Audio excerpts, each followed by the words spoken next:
Hola, hola, buenos días o buenas tardes o buenas noches. ¿Qué tal? ¿Cómo están? Bueno, hoy me encuentro frente a un momento importante en este curso de Derecho a la Información, mi primer parcial. Aunque es solo el inicio del camino, es una excelente oportunidad para poner a prueba lo que he aprendido hasta ahora. Y pues de esta manera reflexionar sobre los temas que hemos visto. Este examen no es solo una prueba académica, claro, sino también una ocasión para reflexionar sobre lo que realmente significa el derecho a la información en la sociedad moderna y cómo influye a nuestras vidas cotidianas. Al principio del curso nos introdujeron el concepto fundamental del derecho a la información, un derecho que, aunque a veces damos por sentado, es esencial para el funcionamiento de cualquier democracia. A grandes rasgos, el derecho a la información nos da la posibilidad de acceder a la información pública, de saber lo que los gobiernos hacen con los recursos y decisiones que nos afectan directamente. No solo es una cuestión de transparencia, sino también de control ciudadano.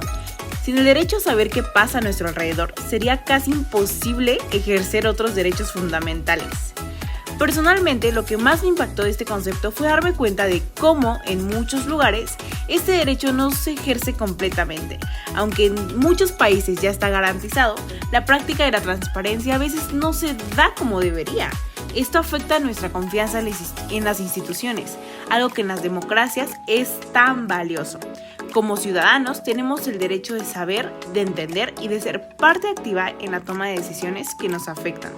Creo que el derecho a la información no es solo un derecho legal, sino un derecho profundamente democrático.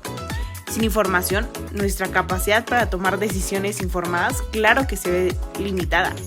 Y es que la sociedad pierde la oportunidad de mejorar y progresar. A medida que avanzamos en el curso, estudiamos las normativas tanto a nivel nacional como internacional que sustentan este derecho. Aprendí que, a nivel mundial, la Declaración Universal de los Derechos Humanos establece que todas las personas tienen derecho a buscar, recibir y difundir información. Además, varios tratados internacionales como el Pacto Internacional de Derechos Civiles y Políticos refuerzan ese derecho como una piedra angular de las democracias. A nivel nacional, hemos revisado las leyes de acceso a la información pública, las cuales exigen que las instituciones gubernamentales permiten a los ciudadanos solicitar información. Esto es clave porque nos da un mecanismo formal para exigir transparencia. Sin embargo, no todo es tan sencillo. Y es que existen limitaciones a este derecho que hemos analizado en profundidad.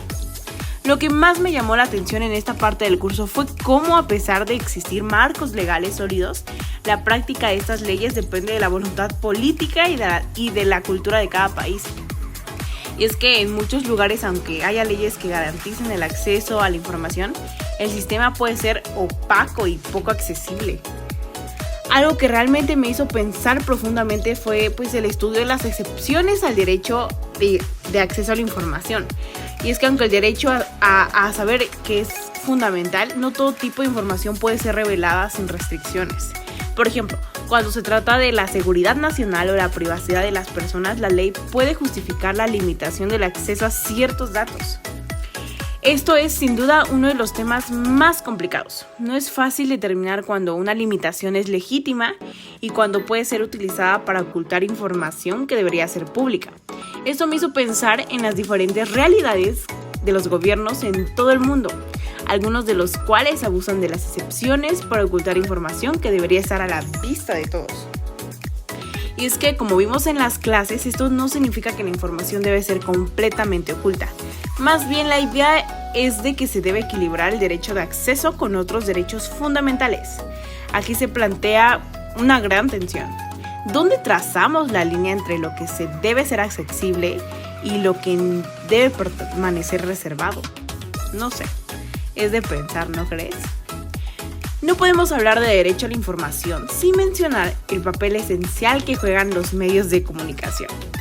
Ellos son los vehículos a través de los cuales la información llega al público y como tales son guardianes de este derecho. En las clases discutimos cómo los medios no solo informan, sino que también sirven como un contrapeso al poder, investigando y difundiendo información que de otro modo podría mantenerse oculta.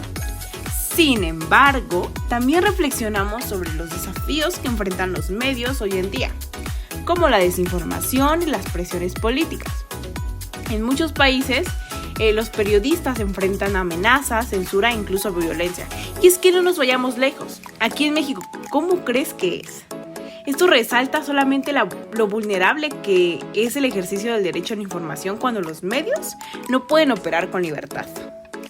Y es que creo, y aquí va un poquito de mi reflexión, que a medida que profundizaba en este tema me di cuenta que la responsabilidad de los medios que tienen en una democracia es inmensa. No solo deben informar, sino hacerlo pues de manera ética, responsable y por supuesto precisa. Los medios de comunicación son el espejo de la sociedad y un medio que no cumple con su función de manera adecuada puede dañar mucho más que solo la verdad. En resumen, este primer parcial me ha dado una perspectiva mucho más amplia y profunda sobre el derecho a la información. No solo es un derecho legal, sino, pues claro, un pilar que sostiene la democracia, la transparencia y la participación ciudadana. Me ha ayudado a comprender que este derecho está en constante tensión con otros principios como la seguridad o la privacidad, y que es necesario un equilibrio cuidadoso para que se ejerza de manera justa. Al enfrentar este primer examen, no solo pienso en las teorías y las leyes que hemos estudiado, específicamente de manera general eso, y por supuesto de manera más precisa el artículo 6, sino más bien la relevancia que tiene en nuestra vida diaria, cómo es el uso que le damos, El derecho a la información afecta nuestra capacidad de estar informados, de opinar, de decidir y de influir en el rumbo de la sociedad. Ese examen será un desafío, pero también una oportunidad para demostrar lo que he aprendido y para seguir profundizando en la importancia de ese derecho que a veces damos por sentado, pero que en realidad es vital para mantener nuestras democracias vivas y saludables. Así hemos concluido. ¿A ti qué te parece? Cuéntame, puedes dejarlo en los comentarios y espero que te haya gustado mis reflexiones sobre lo que hemos visto en clases. Así que muchas gracias por escucharme, nos estamos viendo. Bye.